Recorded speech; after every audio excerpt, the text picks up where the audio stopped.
As you know, the St. Ignatius Wildcats Roar event, one of the great events of the year at St. Ignatius High School, that will be held virtually this year in 2020, but we've still got a great four-member Hall of Fame class, and they will be officially inducted at the ceremony in 2021, but that doesn't mean we can't go down memory lane with them. He is a three-time state champion, part of a national championship football team, was a star linebacker, one of the greats in Ignatius history from the class of 1996. It is Chris Della Vella joining us. As well as from the class of 1981, a star baseball player, also on the basketball team, Eric Pfaff, a Hall of Famer, joining us as well to go down memory lane. And Eric, I'll start with you here. To be going into the St. Ignatius Wildcats Hall of Fame, what does it mean to you? It means a lot. It's fun, and I don't get here without some great guys behind me, especially my old friend Dan Smith, who got me started on this. So I appreciate being part of this crew. And if you look along the walls, there's great players there, and it's an honor to be part of it. Chris, what do you remember about getting that call that you were heading into the Hall of Fame? Shocked a little bit, humbling. So many good guys that I saw play when I was there, so many good guys in my class. To be in the Hall of Fame at that school is really amazing to me. Just any group of guys from my class could have made it, and guys before me that I've seen play. So it's an honor, really. Chris, part of a special era of St. Ignatius football, 3 state championships, a 1995 national title. What was that era like? You know, it's crazy because you would think, you know, I was a freshman, they won it. Sophomore year, they won it. Junior year, they won it. Senior year, they won it. You would think there'd be a lot of pressure, but somehow that staff and the program, it was always fun. You didn't think you had to win the games. You just went out, played, and things worked out. So it was amazing. It was really an amazing time. Eric, let's turn to your time. And I want to start with your time as a baseball player because that's how you started your St. Ignatius athletics career. What do you remember about being a St. Ignatius baseball player and the special moments that you and your teammates had? Well, you know, for us, you know, baseball, you know, back in the late 70s, early 80s, wasn't too glamorous. So, you'd run down to Edgewater Park. You'd have practice down there. Typically, winds off of Lake Erie. It was probably, 20 degrees with a wind chill in April. And but the best part about it was just getting down there with the guys and being down at Edgewater. The practices weren't all that fun, but being part of the group and being part of the fun of those days. There was a lot of crazy things we did to poor Mr. Benander, but it was good. It was fun. And, I got to know great guys. Even that was kind of the first part of the journey. Did meet some guys in basketball. I didn't start playing football till junior year, but I met a few guys basketball wise, but the Brian Hoffords and Fred DeSantos of the world who got me going into the baseball world was big for me. And especially someone like Fred who helped me then get onto the right summer league teams that helped allowing me to be looked at and seen by some scouts and things like that. I owe it to those guys who are older than me that got me started in all of this. But great memories. We had good teams, not great teams, but we really did have, because of the class ahead of me, with, again, mainly Brian Hofford, Danny Dever, and Tommy Dilling and the guys.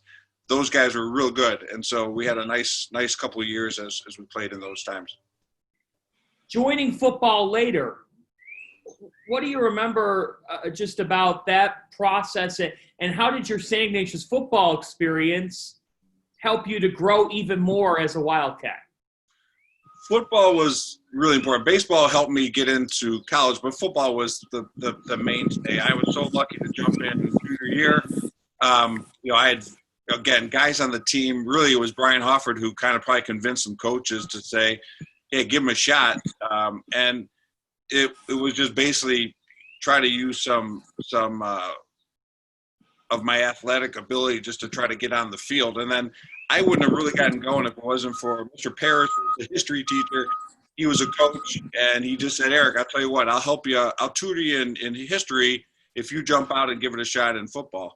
And then with Mr. Anelli and Mr. Kyle helping me a ton on the defensive side, I wouldn't have known what I was doing if it wasn't without those two, especially Coach Anelli, who was huge for me to learn how to be a linebacker. Let's turn to the legend, Coach Kyle. Chris, what are the things that he taught you that you still take with you in life today? Wow. A work ethic, I think. Team, so important. Everyone had a role. Everyone did what they were supposed to do, and everyone accepted their role. He was just such a good leader.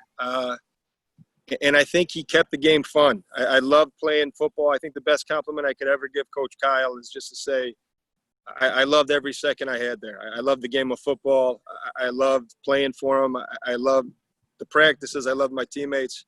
So I think he did an amazing job motivating you, but also keeping you confident and enjoying yourself. So I think that was really important.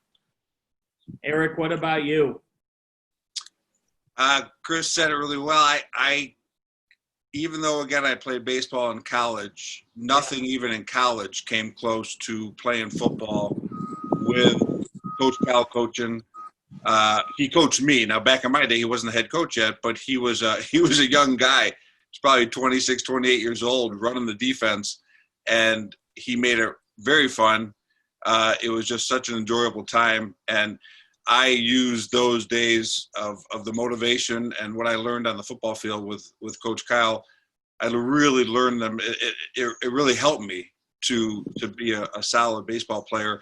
And I didn't have any type of memories at Ohio State from a player standpoint and from a crowd standpoint and the feeling on a Saturday night. I could never get that back, even playing in college. So I missed the time with Coach Cal because he was just a great influence for me.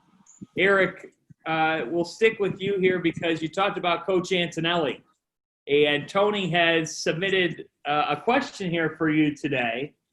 And he said that you were the perfect student athlete. He took care of business on the field, but he knew how to act off the field. He was a very likable kid. And I would like to know several things from Eric. He says, who are your best friends on the team? That's his first question. Well, that's a good one. Best friends. All right, so it'll take them 1 minute because I want them to hear it, because when we were – look, at Chris played on – I watched Chris play. He played on unbelievable teams, and they were great. I mean, it was so great to watch what they did. We didn't have that luck. I mean, we didn't have unbelievable teams. But when I was a senior, we had a great defense. And one thing I'll say for all those old guys out there now who played defense in my last year, the opponent scored 52 points against us in 10 games. And in one of those games, it was a Pittsburgh team that scored 26. So Ohio opponents in 9 games scored 26 points. And it was because of Tim Collar and Danny McCoy, Matty Petrus, Mark Warnhorst, the Brookover brothers, Kenny Kraba, and Dirk and Uroma.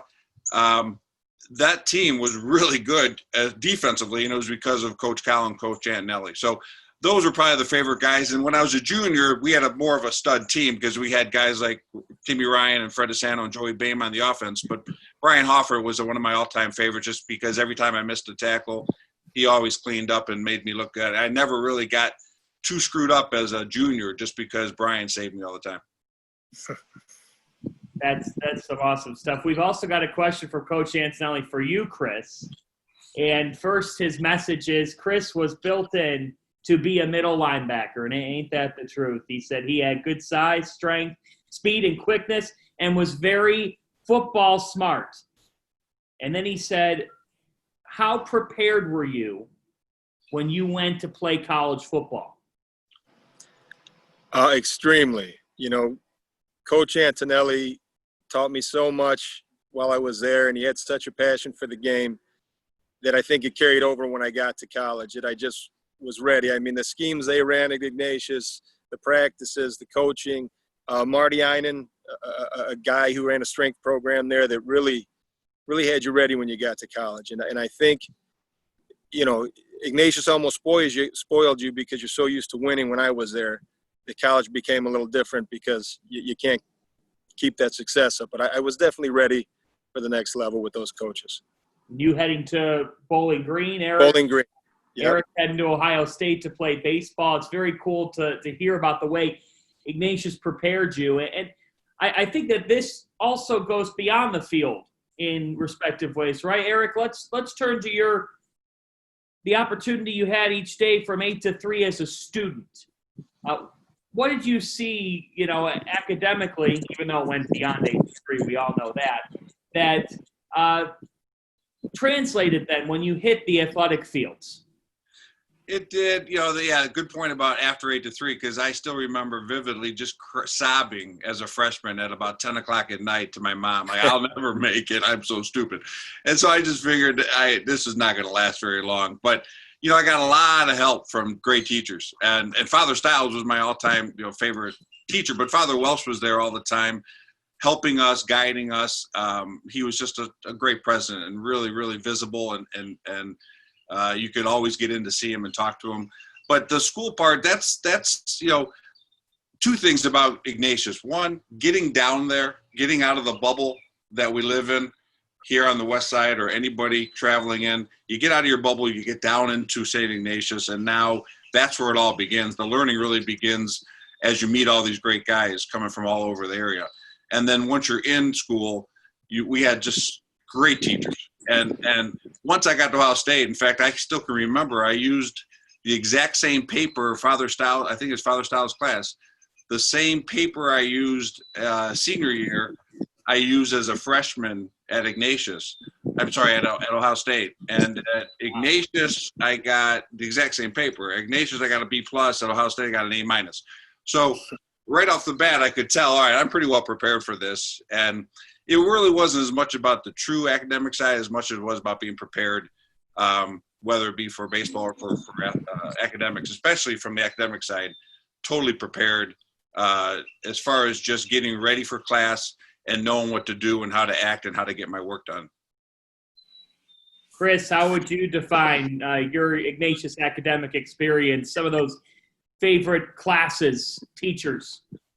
Oh, geez. Well, getting there, it was a little rough when I started, but they ease you through.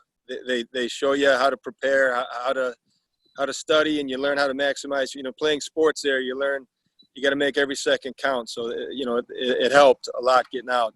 Teachers there, I liked so many teachers there. I loved Brother Boynton.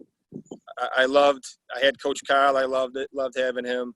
I had Mr. Healy, was a hilarious theology teacher and just such a good person. And Father Augustino was huge for me at Ignatius. But there were so many people through the years there that you had experiences with and you built friendships with as a student. That's not the most common thing. And I think Ignatius does a good job at that. So I really enjoyed it. We had Eric have the chance to tell us about some of his friends on the team and those vital teammates. And Chris, I know that we'd be remiss to not talk about the defensive line that you had the chance to play behind and their impact on games. Zero chance I'm in the Hall of Fame without that defensive line. If you could put them all in, it'd make me say, they deserve it. Those guys were unbelievable, dominant football players. I kind of got to, stand behind them and run around and make tackles and get the stats. But those guys, the four of them, John Krafik, John Favre, Jamie Bennett, Chris Hovan, you'll never find a better group of guys, a better group of football players than those guys. And they worked so hard while they were there. And it was just an honor to get to play with those guys. It really was. How much do you find you stay in touch with these guys and other guys from your defense and team today? A lot. I've been in 4 weddings of guys I played with there now. I was in John Krafik, was a D lineman. Jamie Bennett was a D lineman. I was in his wedding. My brother was a class ahead of me, so he's a class of 95 guy. He was an all-state linebacker there. Just means the world to me to be friends with these guys and still be in their life. Scott Wolf was an all-state O-lineman in my class. I was in his wedding recently. Just great guys, and the friendship carried right through. Did you say Scott Wolf? Scott Wolf. Well, Scott Wolf could not let this Zoom go by today without making his presence felt. Nice. He has submitted a video question for Nice. you, Chris, Uh-oh. and we've got that here in just a moment for you. Okay, great. A memory I wanted to share about Chris goes back to our junior year. We were playing Canton-McKinley in the state semifinal game, and they had a beast of a running back named Adrian Brown. And at a pivotal point in the game, Chris met Adrian in the hole, was able to lift him off of his feet and essentially plant him in the turf. And a lot of times on defense, game-changing plays happen through either turnovers or quarterback sacks, but this hit set a tone. It really swung the momentum over our way, and we were able to pull ahead and win the game and move on to the state championship game. And Chris's career at St. Ignatius was full of amazing plays, but that hit was definitely highlight reel worthy. Definitely is always going to stand out in my mind. Also wanted to say to Chris that this honor is absolutely well deserved. I am very proud of you, and it's been a great privilege to be able to consider you one of my best friends for over 25 years now. Congratulations. That is very cool. Very and cool. what do you remember about that hit and that tackle? I just remember the running back was huge, and I remember I had to stay low and wrap him up and move my legs like Coach Antonelli always told me, keep moving your legs. So I just think it worked out. The timing and everything, I hit him low and got him up in the air pretty good. So, yeah, but that was really cool. You guys had Scott do that. Great guy, great friend, really nice. We'll visit with another one of your teammates shortly. But, Eric, I want to get back to you.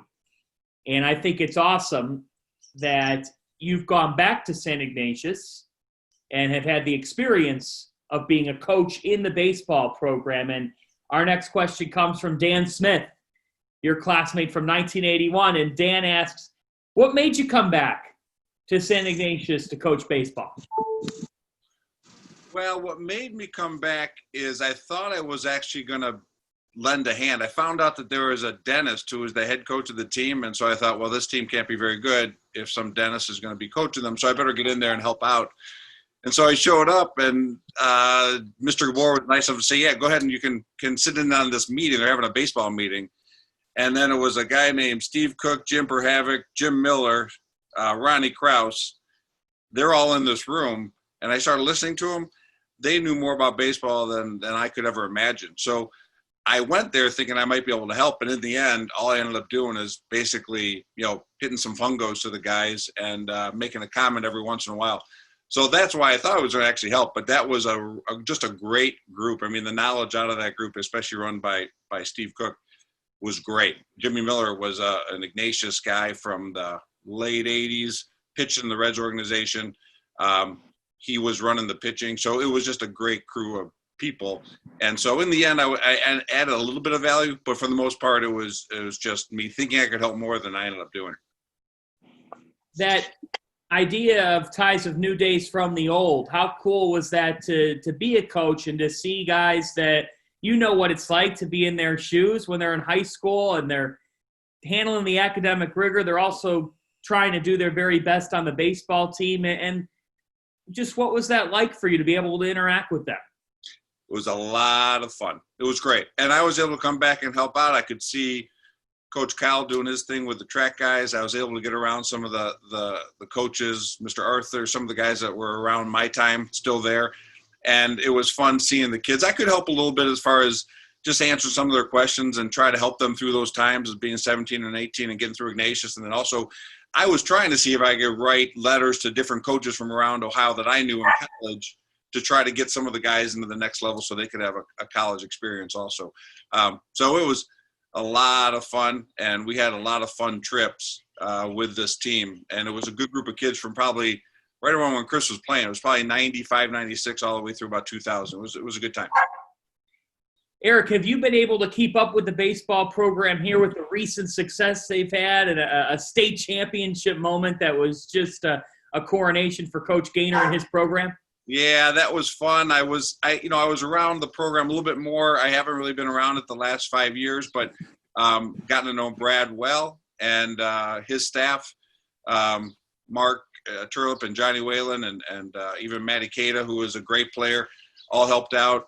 It was fun to watch. That was so well-deserved. And Brad took them there so many times. He took them to the Final Four and actually to the Final Two so many times that it was just something that had to happen at some point. So was really proud for those guys. It was a fun moment to watch them win the game. And the freshman who pitched that day had played in summer leagues for teams I coached. So Gabe Nard, who pitched, that freshman, great family, great brother, and Victor, who's a great baseball player, and then his dad, great people. We've known them for years now in the summer league organizations, and it was nice to see him have a role in that also. But really for that team, it was all about their senior leadership and how great Gaynor did to lead them.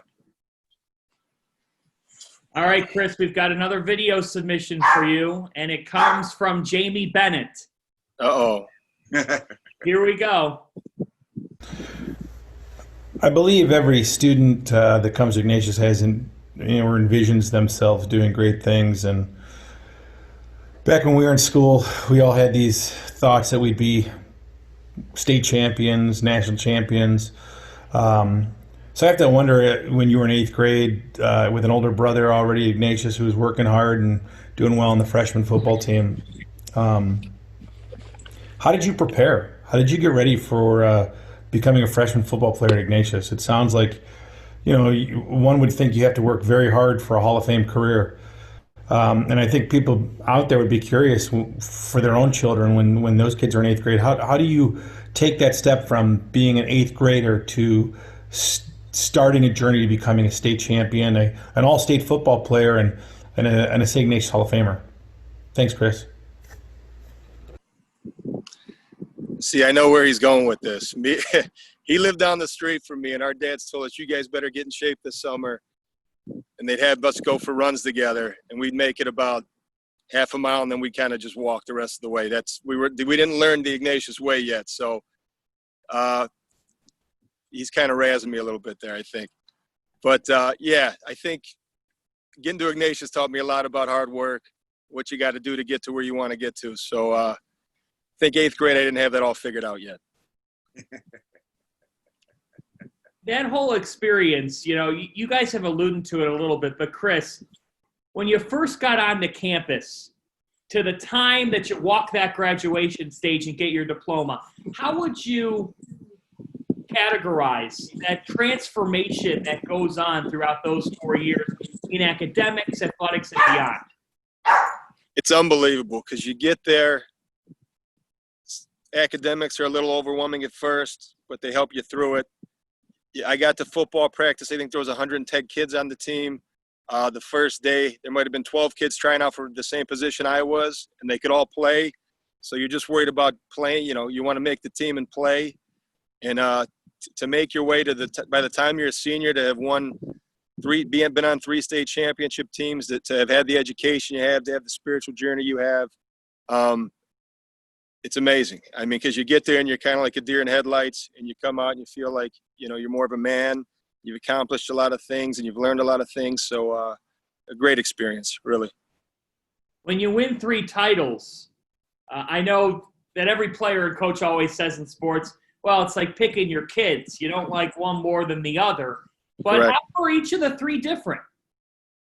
Well, the sophomore one, I just got to be on the team. I didn't play a big role in that. So, but I got to learn what the experience was like. You get to go along for the ride. Junior year was amazing because I started next to my brother, which, it's a pretty rare opportunity to win a state championship alongside your brother. And, I have a group of friends from his class, and it was sad when they graduated. But senior year was really special because just such a close-knit group of friends, and to do it with all those guys, to do it with, all those D linemen I mentioned, with Scott Wolf, with Dan O'Leary, and there's guys who one thing that I always thought was great about Ignatius, there's guys who are backing guys up that play a huge role too, because they're great players in their own right, and they're just in the middle of there's Ian Hollins, there's Phil Kernews, there's Colin Cars. There's just a lot of great guys in that program. So doing it with all your friends means the world to you. Eric, for you as a star baseball player, any moments, games that come to mind for you throughout your career? Baseball-wise, just the bad ones. When I was bad, we had a big game when I was a junior, and it was a regional game that would have gotten us into probably like the semifinals or quarterfinals of state. And I thought I could steal home on a pass ball and made it out. Pretty much that's how the game ended. So little things like that. There were not. I mean, I don't remember a lot of successes. The fun part of it, we just had some great practices and a lot of fun baseball wise. We didn't, it's a blur when you play spring baseball. Half the games you're just trying to get out of the cold. But, we did have an interesting way of practicing. We used to go over across the street. There was a furniture store that was colder on the inside than it was on the outside. So we'd go hit there in the winter. And it was probably, you could see your breath. It was 25 degrees, freezing cold inside the furniture store. But that's where we took batting practice. And so you fast forward to Magis, and it's a little bit different these days inside the batting cages at Ignatius. But back in those days, it wasn't a ton of fun, when you play baseball in the spring. But there were great memories of the guys. I mean, we just had so much fun. Baseball's a fun game. So there wasn't much. That's probably why I played in college. There wasn't as much work involved as there is in football, and so it was just fun with all my teammates. The Magis Center. How cool was it, Eric, walking in there for the first time? I'm sure you've got a chance to see it. It was great. It was a long time coming. I'm a baseball guy at heart, and again, football is what truly prepared me for college. Baseball didn't prepare me for college. It really didn't. Football did. And everything I learned on the football field prepared me to be a better student and baseball player. But it's nice to be able to see that the baseball program has gotten rewarded with a great facility. And the guys who run in that program deserve every bit of that. Now, I think it's awesome that the current Wildcats, ones of the future too that might just be coming in as freshmen, can get this perspective from Hall of Famers. And I'll start with you, Chris. What's your advice, your insight to those guys that are right down at West 30th and Lorraine right now, trying to win and trying to get better every single day? What's your advice to all those current Wildcats? Enjoy every second of it because it goes fast. Days seem long when you're a kid. Time flies when you get older. And to play sports with your friends that you get to hang out with and see every day is a rare opportunity, and it's a blessing. It really is. And even the hard work, you're going to miss it one day. I promise you that. You're going to miss the whole process. So just embrace every second you get with your friends. Embrace the games you get to play. Embrace the coaches you get to have there, and enjoy it. Have fun with it because soon you'll be in the real world and things change quick. So enjoy it. Eric, the stage is yours. Well, when you date yourself, 80, so I'm dating it back to 81. You take rapid transits, you take buses. So those are the memories of what I have most about Ignatius. It's a guy like Donald Bawes, who I met as a freshman, helping me and Mike Sweeney, helping us get to the rapid station so we could take that rapid to 117th and take the 65 back to Rocky River. That's what I remember. So the whole point to the young kids coming in, it's all about the journey. It's all about being part of Ignatius for that part of the journey, and don't let the games and all the thoughts of the weekend let the week go by too quickly. It's during the week, and it's the journey with the classmates, whether they play sports or not. There's so many great kids there that are in different areas of studies and theater. So many great things. Being in the Pallbearer Society, there's great things to do down there. Don't think it's about sports, and just love the journey, because the part that's going to make you grow up is the fact that you're down there on West 30th in that atmosphere. I heard the name Mike Sweeney, and a thing you now have in common with him, Eric, a fellow Hall of Famer at St. Ignatius. What do you remember about Mike? Yeah, Mike, a couple years older. Marty was my age. So Marty is who I was met. When I say Sweens, it was Marty. And Marty has gone on to a great career here helping the city of Cleveland. Mike Sweeney I watched and was just a stud with that team of Marty Wise and Mike Sweeney. Those guys were off the charts. And those guys were just tough. We were just never as tough as they were.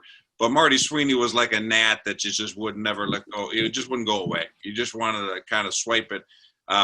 And he still will remember that. I beat him in a 40-yard dash in our 30-year reunion, I think it was. So he doesn't want to talk about that, though.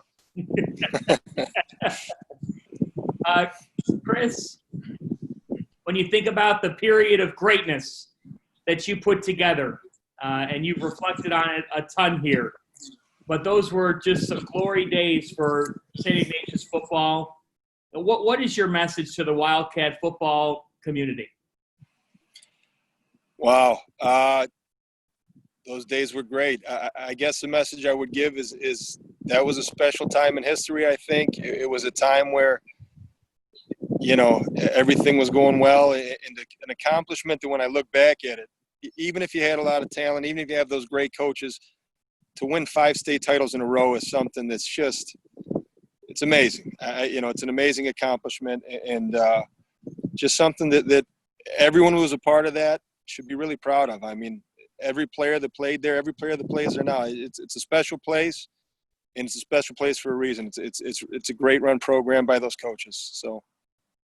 And Eric, what I think about it is those guys that played before that run of 5, I always sense a great sense of pride from those guys who were getting the program, building it up brick by brick, and then to see it, that full product of state championships then come together in the 90s. I have to imagine when you were looking at that from afar, thinking to yourself, it was really cool to be part of the evolution of this program, which took time, but eventually resulted in climbing the mountain time and again. There is. That's a good point. We used to always go back and say to Coach Antonelli, are they that much better than us? Because they look. And what is he say back I remember when they won, and he said, "Hey, this is really just for the '81 team that was 4-5 or 5-5. This is because of them." I remember when he held up that trophy. Our teams won't be remembered too much. But we were. I mean, look, Coach Kyle and Coach Antonelli, they were kind of cutting their teeth a little bit in our days, and look how great of coaches they were. So they had to start somewhere.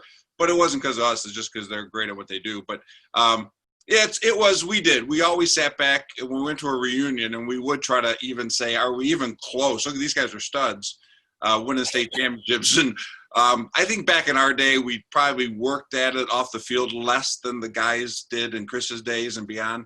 But we got it done the best we could, and still felt like we did something to accomplish things back then. What's Tony Antonelli's answer when you ask him, were they that much better than us? Oh, he's so politically correct. He'd say, well, Eric, it's different eras. And so that's where we always went. It was different times. And it was just his way of saying, no, you weren't really good, and these guys are studs. And get over it. All right? Just get out of it. All right, next question.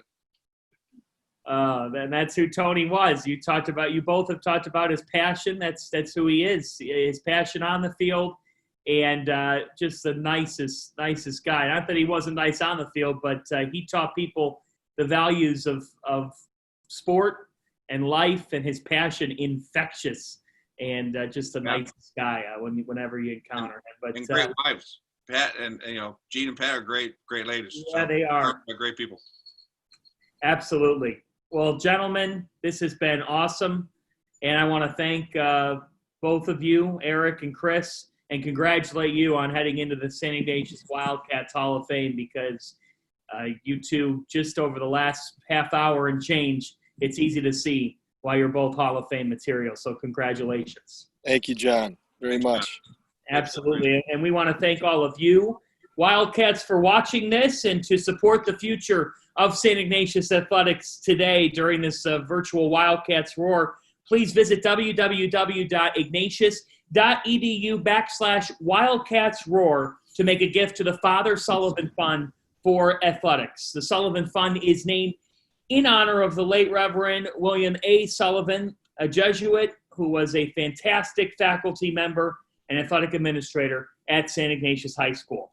Proceeds from today's virtual Wildcats Roar will support all 16 of our varsity sports, in addition to the annual needs of our athletic department. We want to thank you for watching. Congratulations to Eric and Chris on heading into the Wildcats Hall of Fame, and go Cats.